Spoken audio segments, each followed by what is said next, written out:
Dale, sin parar. ¿Es en grupo? Sí, por favor, tomen en cuenta los materiales, el momento en que lo hagan, sobre todo con el tamaño, que ese día yo voy a llevar todos los mapas de las 3 sesiones a mi casa, ¿sí? Entonces, calculen cuántos mapas son, tengan consideración, por favor, ¿sí? Porque después se quedan trabados en el carro y se caen las cosas y cuando yo califico simplemente no están, ¿sí? Entonces, se los digo para que lo tengan en cuenta, ¿sí? ¿Qué más? Las exposiciones, en teoría, los voy a pasar según el número de casos que tengan, 1, 2, 3, etc. Pero existe la posibilidad, dependiendo a cómo yo vea el grupo, de que pase cualquier exponente, ¿sí? Quiere decir que el primer día que empiecen las exposiciones, que creo que es el martes siguiente, todos los grupos tienen que ir preparados para exponer, ¿sí? Se los estoy advirtiendo, quiere decir que si paro algún otro grupo y me dicen no vengo preparado, cero en la presentación, ¿sí? Entonces, de una vez se los digo. La discusión es solo eso, solo la discusión. Les puse 2 páginas. No quiero que me digan, paciente de tantos años de edad, originario de tal lado, no me interesa, porque eso yo ya lo tengo, ¿sí? Es la historia que nosotros les dimos. Quiero solo la discusión. El paciente tenía tal cosa elevada porque tal y tal cosa pasa. Probablemente se eleva en esta y en esta enfermedad, puede ser causa de esta y esta, por lo tanto el diagnóstico presuntivo es este. Pero otro diagnóstico presuntivo puede ser este. Descartamos este diagnóstico porque tal prueba no coincide con tal cosa. Como es una discusión respaldada por fundamento teórico, o sea, lo que digan libros, lo que digan artículos, etc. O sea, con referencias bibliográficas, ¿sí? Y solo eso es la discusión. Y ahí va 1,5 puntos neto de zona, ¿sí? La presentación oral es otro 1,5 puntos. Luego lo demás está como está en el programa, que serían los cortos 3 puntos, todos los cortos que hicimos valen 3 puntos, creo que ya no vamos a hacer más cortos. Las 7 hojas de trabajo valen 3 puntos, las 4 revisiones de artículo con la guía de hemostasia y trombosis y la única tarea que me entregaron valen 3 puntos también, ¿sí? Y ahí están los 12 puntos, lo demás es los de parciales que valen 10, 11 y 12 respectivamente. 15 puntos de correlación y los 2 puntos extras del mapa metabólico. Zonas, espero tenérselas para el viernes junto con la nota del cuarto parcial. O sea, en cuanto tenga la nota del cuarto parcial, le subo la nota de una vez, ¿sí? Viernes a qué hora, no sé, pero pues de viernes, sábado temprano, viernes. Sí. Sí, entonces para que empecemos a revisar eso, que usted ya tenga. La zona iría sobre unos 52 puntos más o menos, porque faltaría los 15 de correlación y faltarían los 3 puntos del caso clínico y los 2 puntos del mapa metabólico, ¿sí? Pero para que ustedes ya lleven una idea de con cuánto de zona pueden entrar.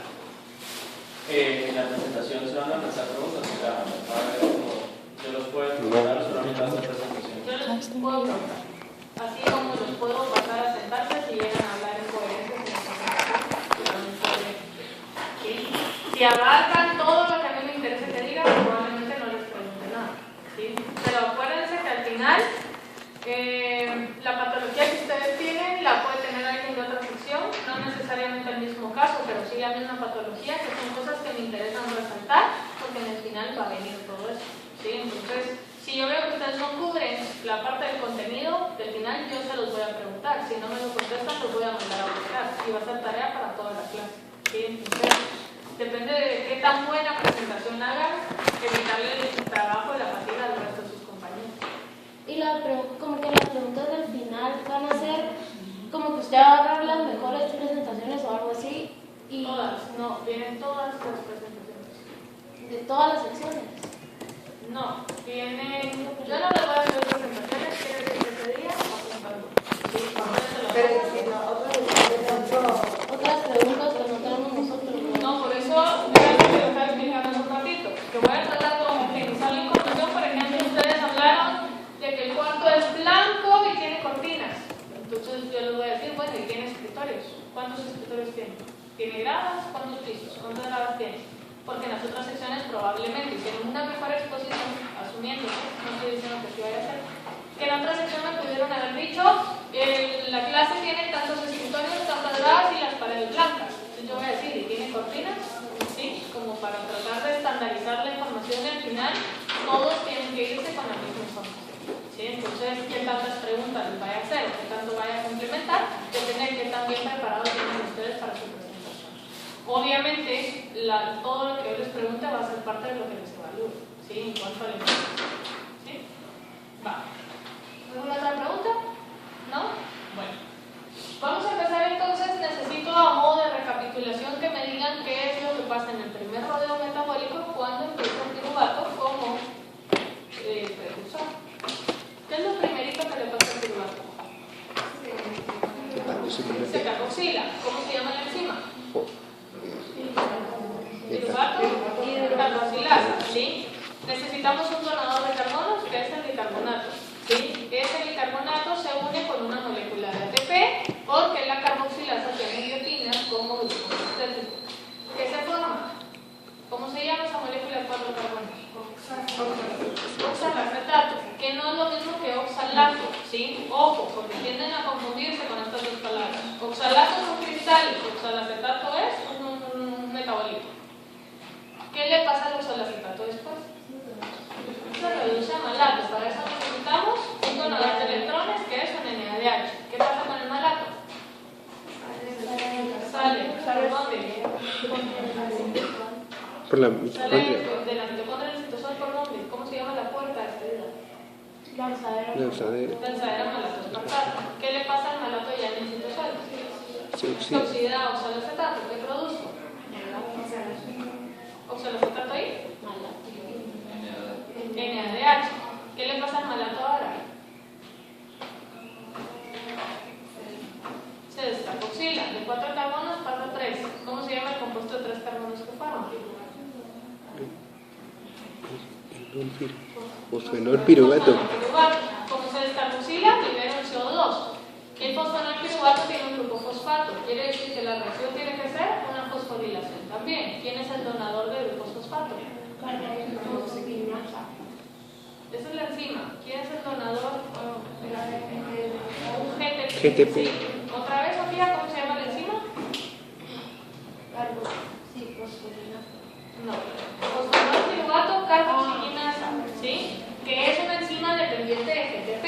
Si no hay GTP, no puedo sintetizar el fosfonol piruvato. ¿Estamos bien acá? ¿Sí? Entonces la reacción global era esta. Un piruvato más ATP para dar oxalacetato con un carbono. Ese oxalacetato se podía reducir a malato, generaba NADH, que decíamos, no se toma en cuenta porque se invierte y se produce, ¿sí? Luego el oxalacetato se fosforila a GTP para producir fosfonol piruvato, ¿sí?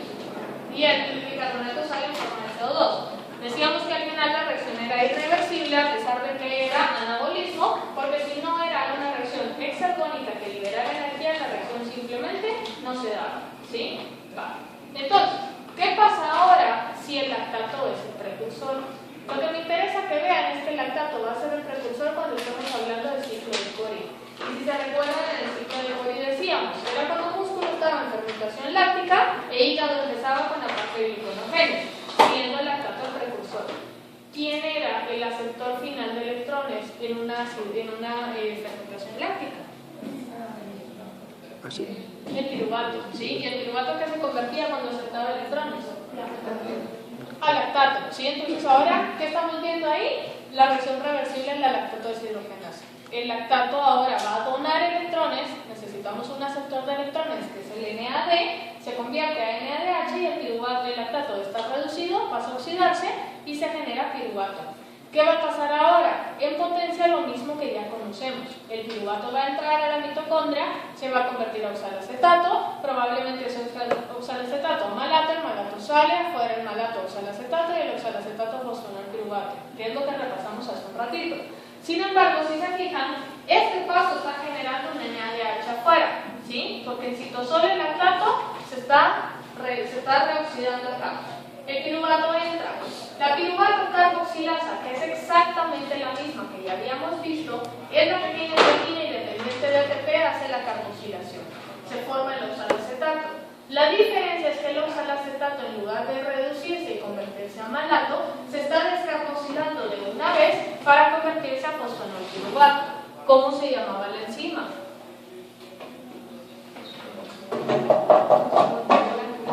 Fosfonol piruvato carboxilinasa. Si se fijan, es exactamente la misma, la diferencia es que ahora es un isoenzima mitocondrial, porque en el ejemplo anterior la formación de fosfonol piruvato a nivel citosólico, ¿sí? Les pregunto, ¿hay alguna diferencia entre el oxalacetato producido por el lactato o el oxalacetato producido por el piruvato? ¿Sí o no? No hay ninguna diferencia. Quiere decir que la mitocondria no puede decir ahorita convierto el fosfonol piruvato dentro o ahorita convierto el fosfonol piruvato fuera. Quiere decir que en potencia, en este caso, en la mitocondria podemos ver que el oxalacetato a partir de acá tiene dos caminos. O se reduce a malato o de una vez se descarboxila y se convierte en fosfonol piruvato, ¿sí? No lo podemos diferenciar. Quiere decir que aquí tenemos varios caminos. Los dos que tenemos dibujados, o puede ser que el piruvato entre y este oxalacetato se convierta en fosfonol piruvato de una vez. O puede ser que este lactato entre y este oxalacetato todavía libere un NADH más afuera, ¿sí? ¿De qué va a depender? De la concentración de NADH citosólico que yo tenga. Si mi concentración de NADH es muy baja, probablemente el equilibrio esté desplazado hacia la reacción de la izquierda, porque acuérdense que el malato lo que hacía era contrabandear los electrones. ¿Se acuerdan que hablamos de eso el último día de clases? Si la concentración de NADH está bien afuera, probablemente el equilibrio esté desplazado a la formación de fosfonol piruvato dentro de la mitocondria. ¿Sí se entiende? Quiere decir que acá cualquiera de las dos rutas puede ser en potencia. Y por eso, si se fijan en la reacción global, simplemente no tomamos en cuenta la producción de NADH, porque puede ser que haya producción de NADH o puede ser que simplemente no la haya, ¿sí? Indirectamente, si se fijan, ese NADH que se está formando, ese par de electrones, indirectamente viene del músculo. ¿Por qué? Porque el músculo fue, cuando en el sexto paso de glucólisis generó el NADH, se lo dio el piruvato, y ahora el piruvato lo está contrabandeando de músculo a hígado, ¿sí? Y ahora hígado es quien se está quedando con ese par de electrones. ¿Sí se entiende? Es como una pequeña paga, digamos, para que pueda iniciar gluconogénesis, para que ya pueda entonces el hígado convertir el lactato a glucosa, que es básicamente lo que estamos tratando de hacer ahorita. ¿Sí se entiende? ¿Estamos bien hasta acá? ¿Se entiende la diferencia entre las dos situaciones? Solo una pregunta, ¿y cómo, o sea, cuál es el mecanismo de regulación para saber si producirlo adentro o afuera?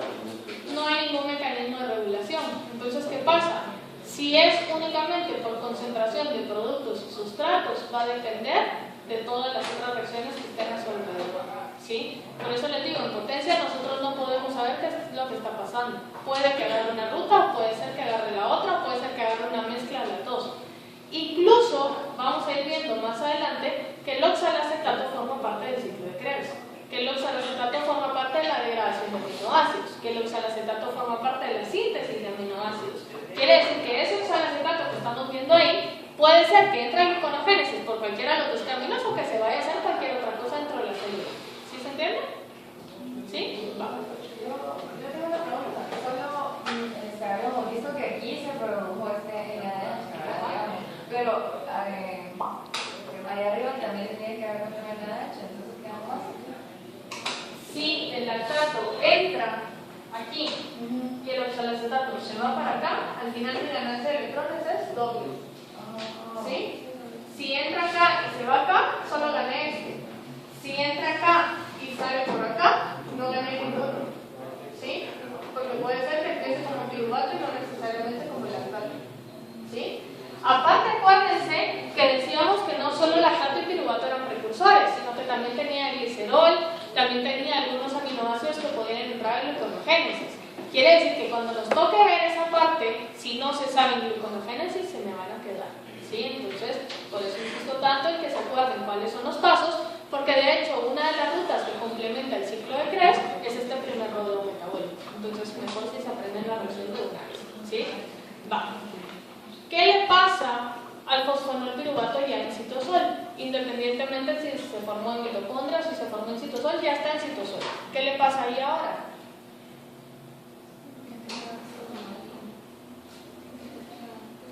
Entra el paso 9 de glicólisis. ¿Cuál es el paso 9? ¿Qué va a ser la enolaza? ¿Qué? ¿Es una deshidratación en gluconogénesis? Acuérdense que es el paso reverso del paso 9 de glicólisis. Entonces ahora va a ser una hidratación, ¿sí? La enolaza en lugar de deshidratar para hidratar. ¿Qué sintetiza? El fosfonol piruvato se convierte a ácido fosfoglicérico. A 2-fosfoglicerado. El 2-fosfoglicerado se convierte a qué? 3-fosfoglicerado. El 3-fosfoglicerado se convierte a qué? 1,3 bifosfoglicerado. Bifosfo. ¿De dónde salió el segundo fósforo? De una molécula de ATP. Si se recuerdan, este paso 7 de glucólisis era la única fosforilación a nivel de sustrato que era reversible. ¿Sí? Si producía ATP, ahora tengo que invertir ATP. ¿Sí se acuerdan de eso? ¿Sí? Quiere decir que hasta acá, ¿cuál va siendo la inversión energética? 3. Si estamos contando el GTP como ATP. ¿Sí? 1 por piruvato. ¿Sí? ¿Cuántos piruvatos necesito para una glucosa? 2. Quiere decir que estos 3 pasos son por 2. Mi inversión energética hasta ahorita son 4 ATPs y 2 GTPs. ¿Sí? ¿Qué más he invertido? He invertido una molécula de agua hasta acá. ¿Sí? Va. El ATP forman junto entonces con el 3-fosfoglicerado 1,3 difosfoglicerado. ¿Qué le pasa al 1,3 difosfoglicerado? ¿Se oxida o se reduce? Se reduce, ¿sí? Si se reduce necesito un donador de electrones, ¿qué es? El NADH. ¿Qué forma? NADI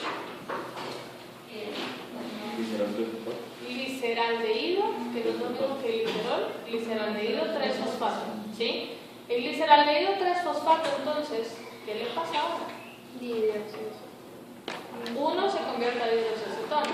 Un gliceraldehído y una dihidroxacetona empiezan fase exosas en gluconeogénesis y ¿qué forman? ¿Se dan cuenta? No hay nadie, los que me están contestando es porque están viendo el cuaderno, no hay nadie que se sepa glucólisis bien, ¿sí? Preocúpense, ¿sí? Porque si se la saben bien, se tiene que saber de arriba abajo y de abajo arriba literalmente, ¿sí? Va. ¿A qué se convierte el gliceraldehído 3-fosfato más la dihidroxacetona fosfato? Fructosa 1,6 difosfato. ¿Qué le pasa ahora a la fructosa 1,6 difosfato? Se desfosforila y se convierte en fructosa 6-fosfato. ¿Por acción de qué enzima? Fosfatasa. Fosfofructoquinasa no puede ser porque no es una reversible.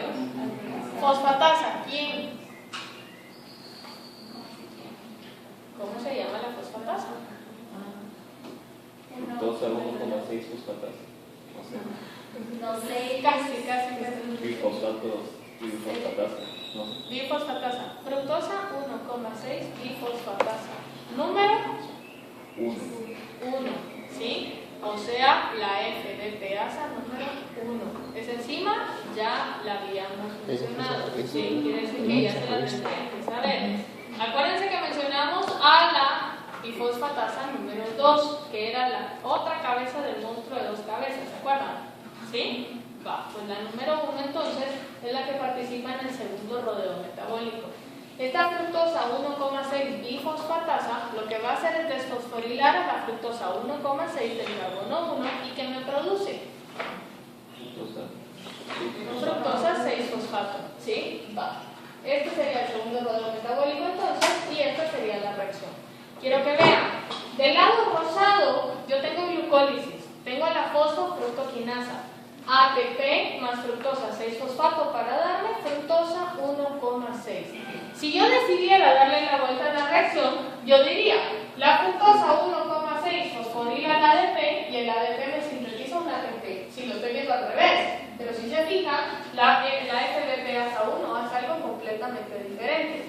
Agarra a la fructosa 1,6 bifosfato y la reacción es una simple hidrólisis. ¿Qué estoy haciendo con el fosfato? Lo estoy liberando. ¿Y qué me queda? Fructosa 6-fosfato. La reacción, otra vez, por tercera o cuarta vez, te repito, a pesar de que es anabolismo, tiene que ser una reacción exergónica para que la reacción se pueda dar. ¿Sí? ¿Qué le pasa a la fructosa 6-fosfato ahora? Se convierte en glucosa 6-fosfato. ¿Qué le pasa a la glucosa 6-fosfato? Se convierte en glucosa. Depende de en qué tejido esté. ¿Todos los tejidos tienen la capacidad de convertir la glucosa a 6-fosfatoglucosa? ¿Sí o no? ¿Quiénes sí? Músculo, hígado.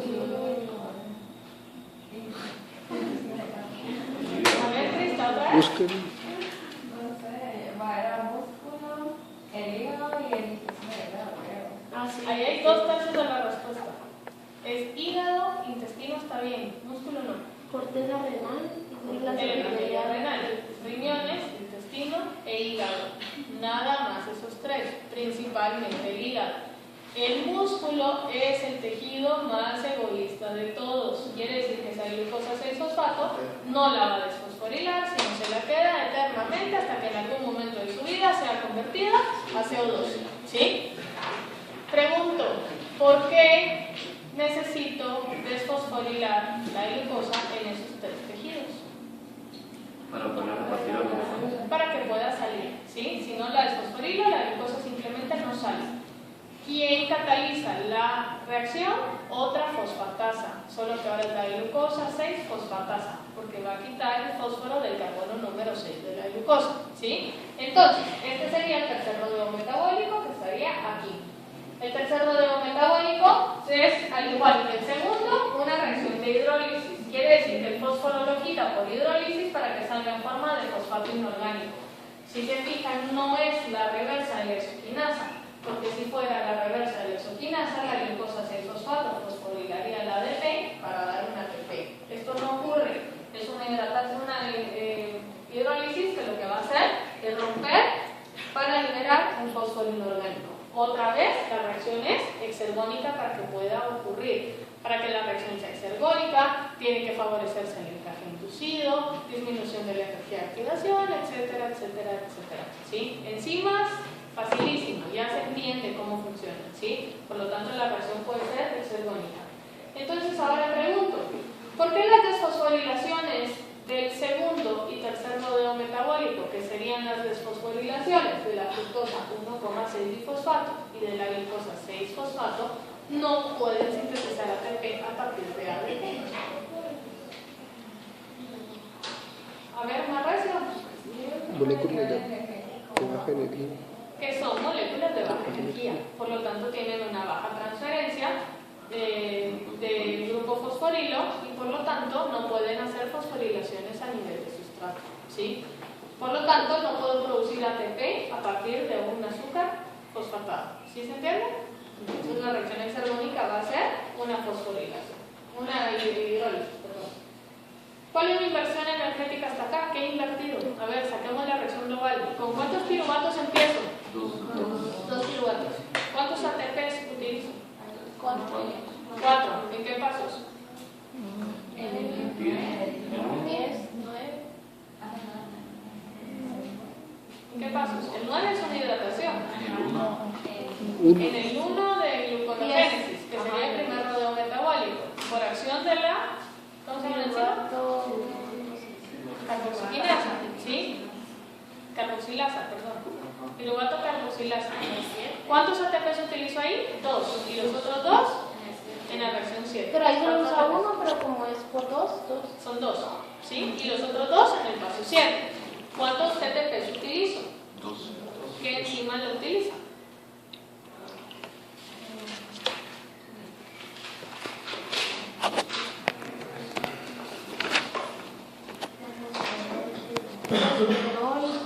Fosfonol piruvato, carboxiquinasa, ¿sí? Acuérdense que es una carboxilación y una fosforilación, ¿sí? ¿Cuántos GTP son? 2, ¿sí? Primer rodeo metabólico. ¿Cuántas moléculas de agua uso? 2 o 3. 4. ¿Por qué? Porque hay 2 hidrataciones. 2 hidrataciones, 2 son hidrólisis, 2 hidrólisis en fase de exosas, que sería segundo y tercer rodeo metabólico, y las otras 2 en el reverso del paso, del paso 9, ¿sí? 4 moléculas de agua. ¿Cuántos NADH utilizo?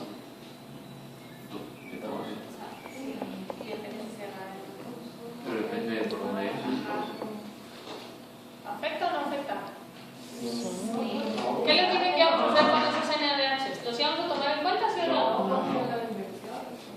No los íbamos a tomar en cuenta, porque o los producía el músculo o los había producido la mitocondria y al final se quedaban ahí, ¿sí?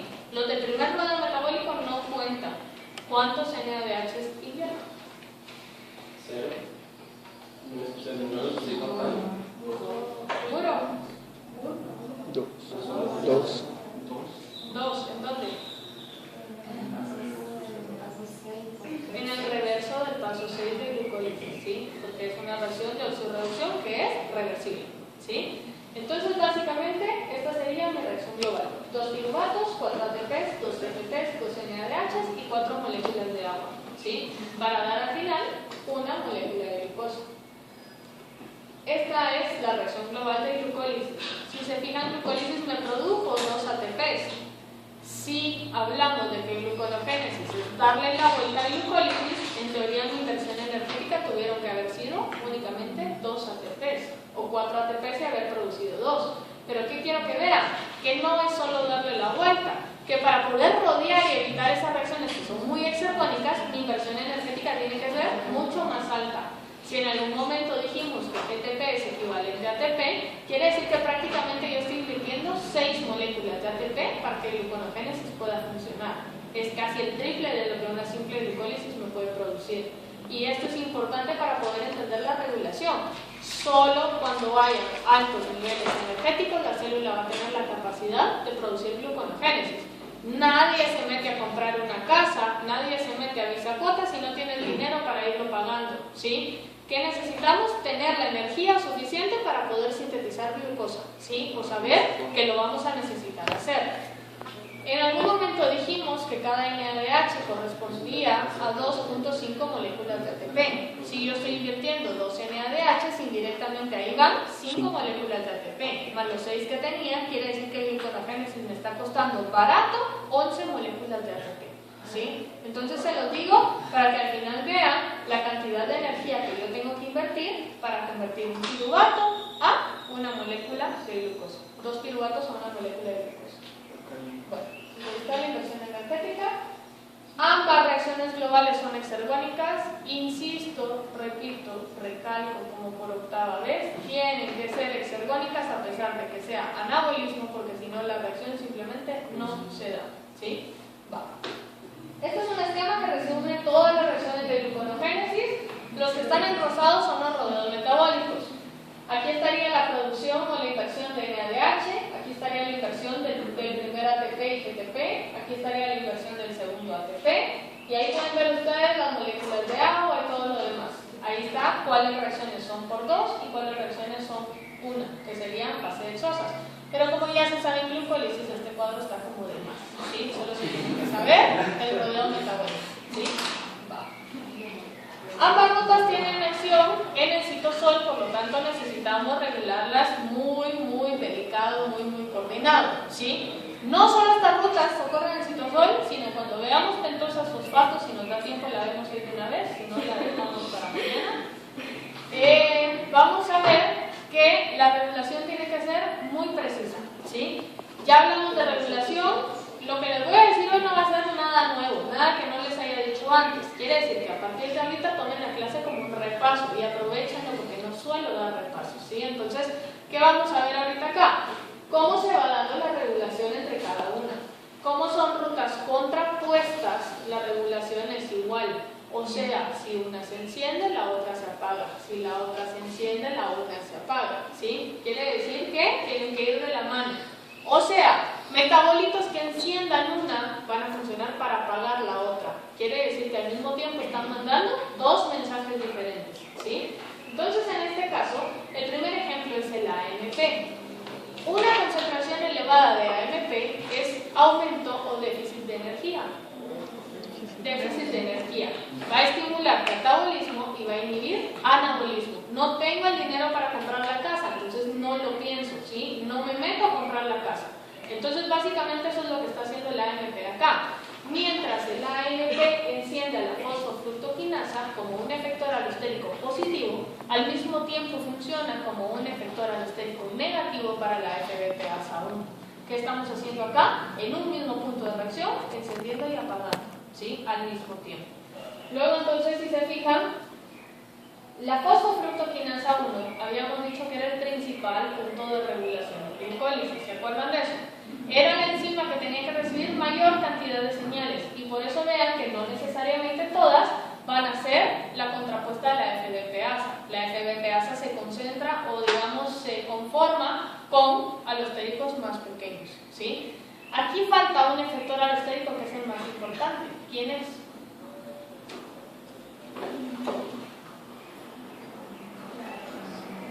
La 2. ¿Cuál es la 2? Fructosa. La fosfofructoquinasa 2 que produce, pero la fosfofructoquinasa 2 no es el efector alostérico. Es Esta es la encargada de producir el efector alostérico. Fructosa. ¿Quién es el efector alostérico? Fructosa Es 2,6 bifosfato. bifosfato, ¿sí? Entonces, la fructosa 2,6 bifosfato es el efector alostérico positivo de la fosfofructoquinasa 1. Pero al mismo tiempo va a ser el efector alostérico negativo de la FB-peasa, ¿sí? Entonces así, mientras es el acelerador de una, va a funcionar como el freno de otra. Entonces básicamente la regulación está quedando de la siguiente forma, ¿sí? Habíamos dicho que esta era una proteína disfuncional. Quiere decir que teníamos que la fosfofructoquinasa 1 era la encargada de convertir ATP más fructosa 6-fosfato, convertida a fructosa 1,6 bifosfato, ¿sí? Pero que la enzima opuesta, que era la FB-peasa 1, tenía la capacidad de convertir la fructosa 1,6 bifosfato a fructosa 6-fosfato más fósforo inorgánico con una reacción de hidrólisis, ¿sí? En este caso, entonces, sabemos que el efector alostérico principal de la fosfofructoquinasa 1 es la fructosa 2,6 bifosfato y que este efector alostérico positivo era producido a partir de fructosa 6-fosfato, pero por una segunda enzima, que era la fosfofructoquinasa número 2, ¿sí? Y que este efector alostérico, que era positivo para este, iba a ser un efector alostérico negativo para este, ¿sí? Mientras es el acelerador de una, iba a ser el freno de la otra, ¿sí? Esta enzima era una enzima que era bifuncional, o sea, que tenía dos actividades catalíticas, una actividad fosfofructoquinasa y una actividad FB-peasa número 2, ¿sí? Y que si esta reacción, esta estaba desfosforilada, esta parte era la activa, y que si esta parte era la activa, esta fosforilación ocurría y desplazábamos en función a glucólisis, ¿sí? Pero ¿qué pasaba? Esto empezaba entonces con el estímulo extracelular ¿de qué hormona? De la insulina. La insulina, lo que decíamos era que estimulaba receptores tirosinquinasa, y estos receptores tirosinquinasa producían la fosfatasa, que era la encargada de mantener esto desfosforilado, ¿sí? Luego, si las condiciones cambiaban y en lugar de tener altas concentraciones de glucosa afuera, las concentraciones de glucosa empezaban a disminuir, yo necesitaba compensar esa disminución de glucosa.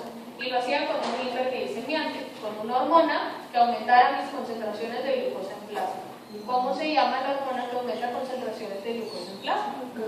El glucagón. Entonces el glucagón iba a mandar acá el estímulo y aumentaba la concentración de un segundo mensajero. ¿Quién es el segundo mensajero? AMP cíclico. El AMP cíclico estimulaba una quinasa, a la PKA, ¿sí? Al momento en que estimulaba la PKA era una quinasa dependiente de AMP cíclico. La PKA, ¿quién fosforila? A este, ¿sí?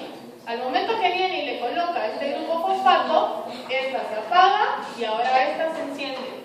Si esta se enciende, ¿qué pasaba con la concentración de fructosa 2,6 bifosfato? Bajaba. Al momento en que esto bajaba, dejaba de estar presente esto, le quitábamos el freno a esto y ¿qué pasa con esto? Se enciende. Cuando esta se enciende, ahora la fructosa 1,6 es convertida a fructosa 6-fosfato. Y esta fructosa 6-fosfato va a ser convertida a glucosa 6-fosfato y como estamos en hígado va a ser convertida a glucosa libre, ¿sí? La glucosa libre entonces sale por los transportadores GLUT 2. La concentración de glucosa salía y compensaba la concentración. ¿Estamos bien acá? ¿Se acordaban de la regulación así? ¿Sí? Qué bueno. Vamos. La pKa, aparte de fosforilar a esta enzima bifuncional, podía fosforilar a otra enzima de glucólisis. ¿Quién era? ¿Aquí?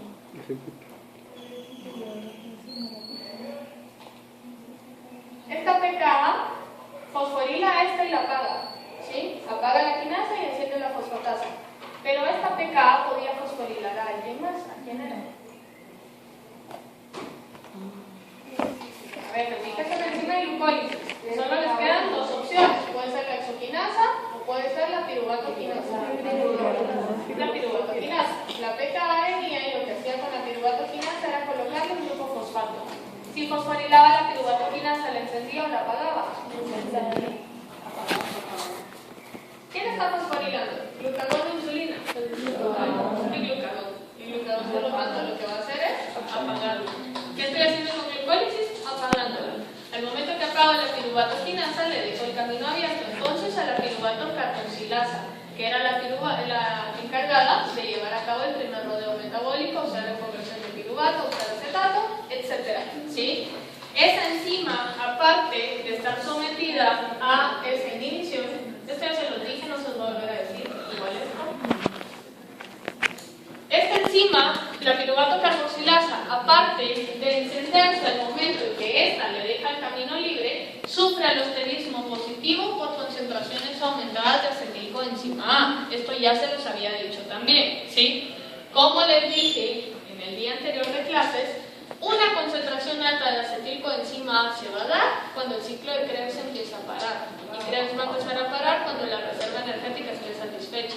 Quiere decir que una concentración alta de acetilcoenzima A va a ser señal de que hay energía suficiente como para que el piruvato tenga regreso para la glucólisis. ¿Sí se entiende?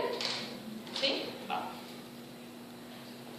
Después de la protección del ADN contra las lesiones, quizá nada es más importante para una célula que mantener constante el suministro de concentraciones de ATP.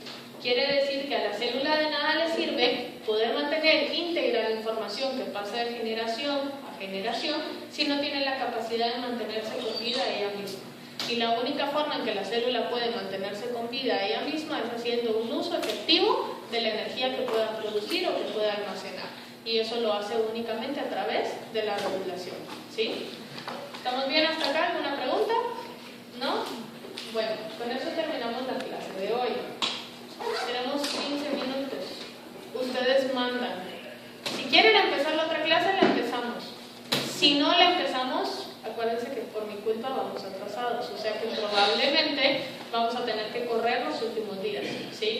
Pero yo entiendo que tienen examen de anato hoy, que probablemente quieran irse a estudiar. O sea que si no les importa venir un día más, no hay problema. ¿Venir un día más? ¿Cómo así venir En teoría un día más, porque si no te lo empezamos. ¿Cuándo es el día más? ¿Por qué un día más? No, o sea, no el día más, sino en teoría existía la posibilidad que vinieran un día menos. Pero desde que me agarró la tarde ayer, esa posibilidad. ¿Pero cuándo es el día menos? ¿Ah? ¿Cuándo es el día menos? ¿La otra semana? El día menos sería probablemente el miércoles antes de su final del micro. Sí, faltamos. Sí.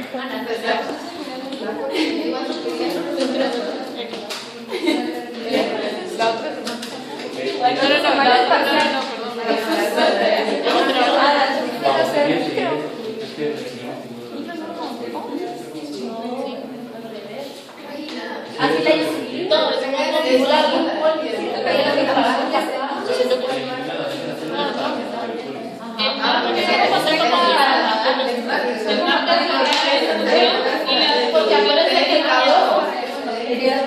como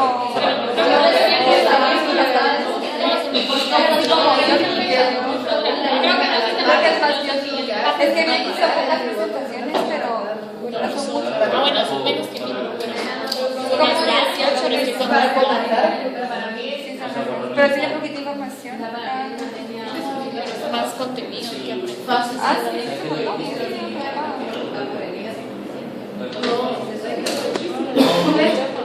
Pero Solo yo se va a hacer y lo del libro. Pero el parcial, pero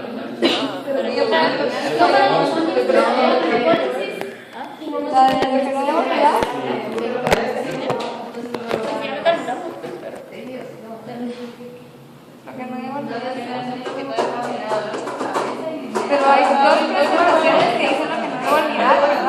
Ajá, una es el principio, o sea, una la dieron al principio, y es más corta. Pero yo vi Sí, que hay había dos. dos.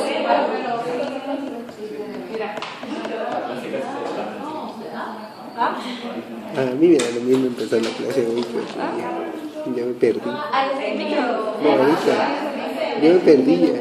Me da lo mismo empezar hoy que otro día.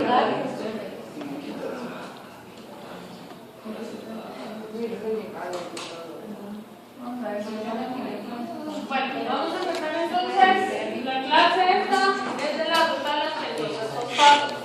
Esta clase es bien chiquita, es bien sencilla y lo que quiero que tengan en cuenta es qué pentosa creen que me pueda interesar. ¿Cuál es la pentosa más popular de todas? Esa es una de las. No, la desoxirribosa y ribosa. La fructosa, ¿cuántos carbonos tiene? 6. 6. Y se los dije cuando vimos carbohidratos. La fructosa tiene 6 carbonos, ¿sí? Que se les quede de una vez porque les va a servir. Para los que dijeron fructosa, la fructosa tiene 6. Así que vuelvo a repetir mi pregunta. Pentosa más popular entre los carbohidratos. La ribosa, ¿sí? La ribosa, entonces, se produce en la ruta de las pentosas fosfato. Como el nombre lo dice, es la única ruta metabólica que puede producir pentosas. Cuando nosotros necesitemos sintetizar ácidos nucleicos, ustedes saben que los nucleótidos son los que llevan ribosa. Quiere decir que cuando yo necesite sintetizar ácidos nucleicos, principalmente va a estar encendida la ruta de las pentosas fosfato, porque es la única fuente de ribosa dentro del organismo. No solo eso tiene de importante, sino aparte produce otras dos pentosas que son la ribulosa 5-fosfato y la chilulosa 5-fosfato. Solo con escuchar el nombre, ¿quiénes son cetosas y quiénes son aldosas? Chilulosa cetosa y ribulosa cetosa y ribosa es una aldosa, ¿sí? Clarísimo eso. Porque el laberinto que vamos a ver en un ratito depende de que sepan quién es cetosa y quién es aldosa. Les recuerdo, los que tienen el tipo ul son cetosas, ribulosa, chilulosa. ¿Cómo se llamaría la aldosa de la chilulosa? Chilosa, ¿sí? Sin el ul, ¿sí? Va, la chilulosa ya es la cetosa. Esta ruta, aparte de ser la única que produce pentosas 5-fosfato, es la única que produce NADPH. ¿Cuál era la principal diferencia entre NADPH y NADH? Sí. Aparte de la P y del fosfato. cetosa, ribulosa. En cuanto a función, ¿cuál era la diferencia? Los dos donan 2. El NADPH se utilizaba principalmente en anabolismo como donador de electrones. El NADH se produce como producto del catabolismo, ¿sí? Quiere decir que NADH catabolismo, NADPH anabolismo, ¿sí? Si esta es la única ruta que produce NADPH, indirectamente todo el anabolismo está dependiente de que esta ruta vaya a funcionar, ¿sí? Eso es bien importante entonces, porque si las concentraciones de NADPH bajan, ¿qué pasa con esta ruta? Se estimula, ¿sí? Si las concentraciones de NADPH aumentan, la ruta se inhibe. ¿Estamos bien? ¿Sí? Va. Esta ruta también recibe el nombre de la ruta del fosfogluconato, porque el fosfogluconato es un intermediario en la síntesis, ¿sí? Entonces vamos a ver en dónde aparece el fosfogluconato para que vean por qué también se llama así. Esta ruta tiene 2 etapas. Una etapa oxidante, que es una etapa súper fácil de 3 pasos y se acabó. Y una etapa no oxidante. En base a eso qué etapa se va a producir? En la En la oxidante, porque es de transferencia de electrones, ¿sí? Entonces, ¿qué quiero que vean? Que básicamente este es el resumen de la ruta. De acá para arriba es la etapa oxidante, de acá para abajo es la etapa no oxidante.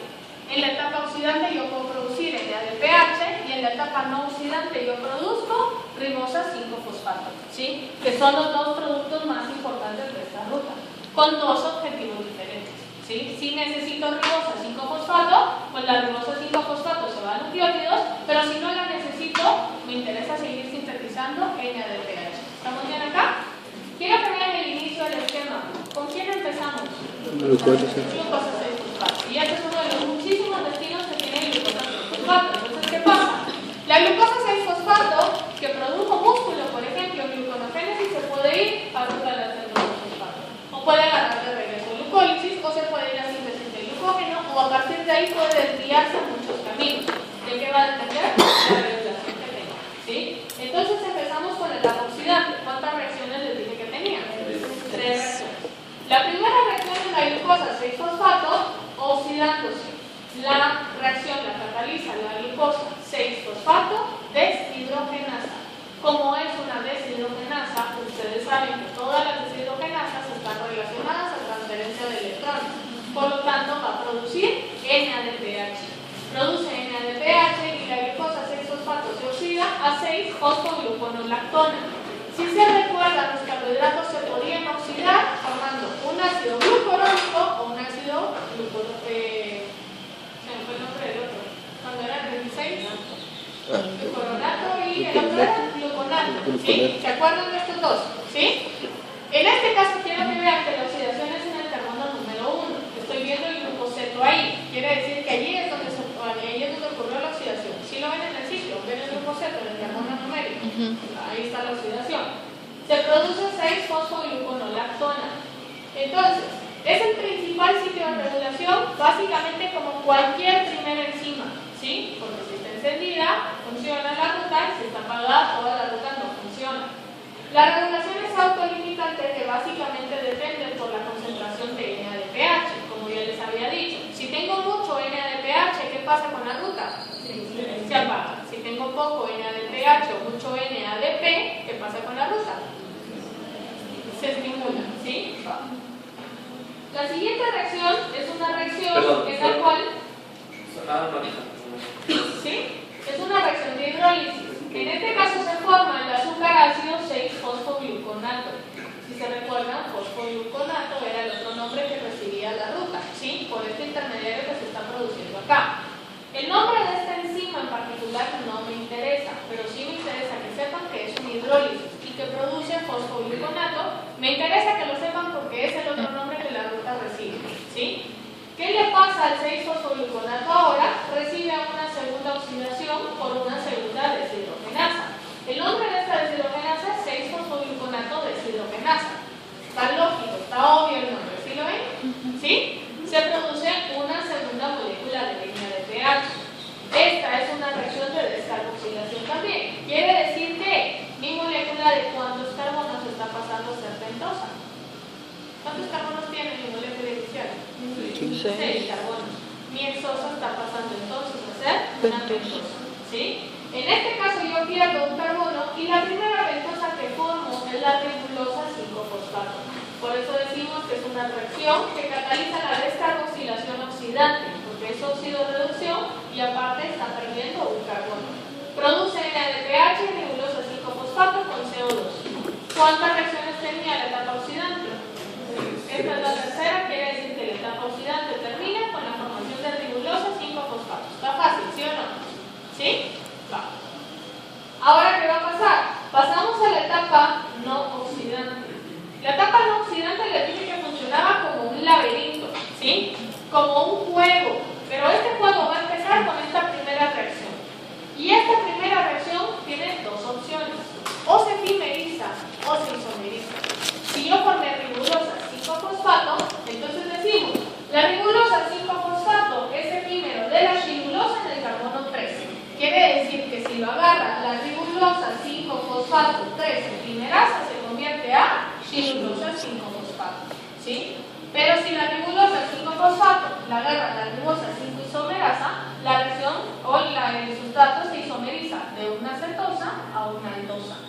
la ribosa entonces ahora se convierte a una ribosa, ¿sí? La cetosa se está convirtiendo a una aldosa. ¿De qué depende que se forme la ribosa o la shilulosa? Depende de las concentraciones de productos y sustratos, porque estamos diciendo que son reacciones muy cercanas al equilibrio, a diferencia de las de la etapa oxidante, que son reacciones irreversibles por tener la capacidad de producir esa transferencia de electrones. ¿Sí? Va. Hasta acá entonces, si yo necesito ribosa 5-fosfato, el equilibrio se va a desplazar a la síntesis de ribosa 5-fosfato. Y esto se va a la fase de síntesis de nucleótidos y ahí se acabó. ¿Sí? Pero ¿qué pasa si yo no necesito ribosa 5-fosfato, pero sí necesito NADPH? ¿Qué se empieza a acumular? La shilulosa y la ribosa. Se empiezan a acumular ambas. Si se empiezan a acumular ambas, aquí es donde empieza la parte de la ADN. Esto que quiero que vean acá solo es a base de estructuras. Como una es una aldosa, como es una cetosa, como están los 5 carbonos y nada más. ¿Sí? Solo por eso se las puse. Pero el laberinto realmente empieza acá. Vamos a tener dos enzimas. Una transcetolasa y una transaltolasa. Lo que me interesa que sepan es que las dos son de transferencia. Las dos son transferasas. Van a transferir grupos. Una lo va a hacer con un grupo glicoaldehído, que en este caso sería la transcetolasa. El grupo glicoaldehído, solo para que lo puedan ver, es esto que está en rosado ahí arriba. ¿Sí lo ven? Lo que está en rosado en esa estructura es el grupo glicoaldehído. Si es una transferasa de grupo de glicoaldehído, lo que va a hacer es agarrar este glicoaldehído y se lo va a pegar a esta acá. Si se lo pega a esta acá, me queda una molécula más grande y una más chiquita. ¿Sí lo ven? ¿Sí? Va. Entonces dice, la transcetolasa hace la transferencia de un grupo glicoaldehído. ¿Cuántos carbonos tenía el glicoaldehído? ¿Cuántos carbonos tenía el glicoaldehído? ¿Cuántos carbonos tiene el grupo glicoaldehído? ¿Cuántos tenía? Tenía 4. Tiene 2 carbonos. ¿Sí? El grupo glicoaldehído está en el Iba, no doy. Tienen 2 carbonos nada más. El grupo glicoaldehído que tiene 2 carbonos los voy a transferir de una cetosa a una aldosa. ¿Quién gana carbonos y quién pierde carbonos? La aldosa gana y la cetosa pierde. Quiere decir que ¿quién es la cetosa y quién es la aldosa? La cetosa es la shilulosa y la aldosa la ribosa. Y dice, el glicoaldehído, los 2 carbonos, los vamos a pasar de la cetosa a la aldosa. ¿Cuántos carbonos tiene esta? 5. Y le estoy quitando 2. ¿Cuántos carbonos quedan? 3. Paso 2 carbonos donde está el grupo ceto y a la cetosa se los paso a la aldosa. Cuando le paso el grupo ceto a la aldosa ¿en qué se convierte? En una cetosa. Si le quité el grupo ceto a una cetosa, ¿cómo queda? Como aldosa. Entonces una aldosa de 3 carbonos y será añadido 3-fosfato. ¿Sí se entiende? ¿Sí lo ven? 5 menos 2, 3. 5 más 2, 7. La pseudoestrulosa tiene 7 carbonos. ¿Qué pasa entonces? Básicamente es esto de acá. El glicoaldehído pasa para acá, la que era aldosa ahora es una cetosa y la que era una cetosa ahora es una aldosa. Me queda una molécula de 7 carbonos y me queda una molécula de 3 carbonos. ¿Estamos bien hasta acá? ¿Se entiende qué hace la transcetolasa? ¿Sí? Va. Entonces, ahora vamos a ver qué es lo que hace la transaldolasa. La transaldolasa hace la transferencia de un grupo dihidroxiacetona de 3 carbonos a una aldosa. ¿Quién gana y quién pierde carbonos? Pierde cetosa y gana aldosa. Igual que en la anterior, si se dan cuenta, la cetosa siempre es la que da los carbonos. ¿Quién es mi cetosa acá? La pseudoestrulosa o el pseudoestrulosa. Quiere decir que la pseudoestrulosa le va a dar carbonos a este. La diferencia es que no va a dar los 2 que recibió. ¿Cuántos va a dar? 3. Va a dar 3 carbonos, porque ahora es un grupo de hidroxiacetona, ya no es un grupo glicoaldehído. Dihidroxiacetona de 3 carbonos a una aldosa. Sí, pero cuando se da la formación del productor ceto,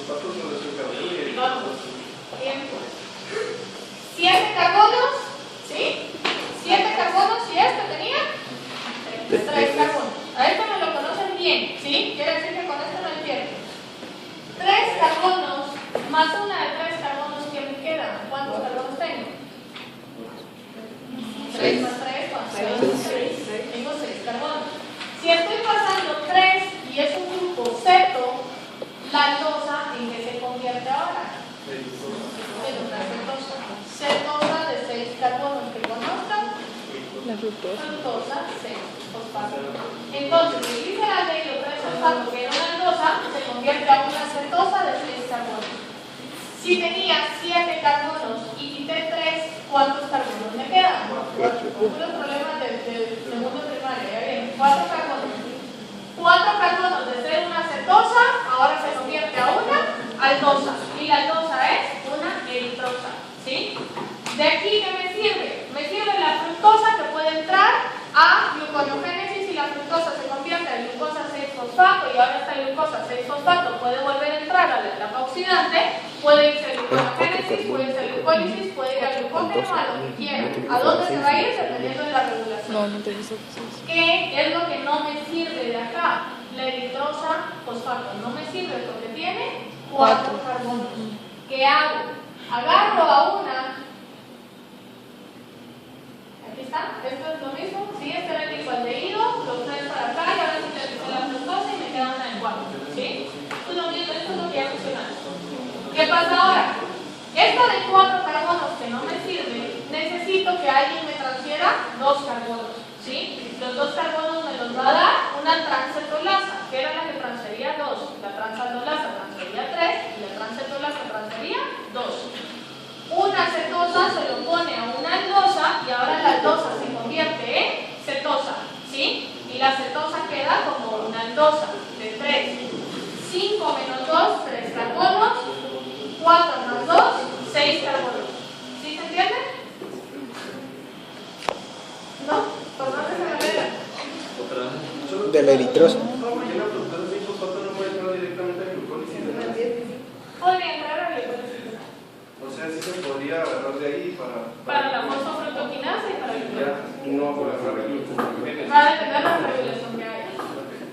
¿Sí? Corre y va de nuevo. ¿Sí? Cetosa, aldosa. Transferencia de 2 porque es transcetolasa. 5 más 2, 7. 5 menos 2, 3. Ahora una transaldolasa, transferencia de 3 carbonos. Siempre cetosa le da aldosa. Cetosa le da aldosa y se convierte a cetosa. 3 más 3, 6 carbonos. 7 menos 3, 4 carbonos. 4 carbonos no me sirve. Ahora cetosa le da aldosa y es una transcetolasa, transferencia de 2 carbonos. Cetosa le da aldosa y aldosa se convierte a cetosa y cetosa queda como una aldosa. ¿Sí? Vean que son paralelos. La shirulosa, que tenía 5, al perder 2, queda como 3. Este gliceraldehído 3 fosfatos puede entrar a gluconeogénesis o puede ser que esta fase de la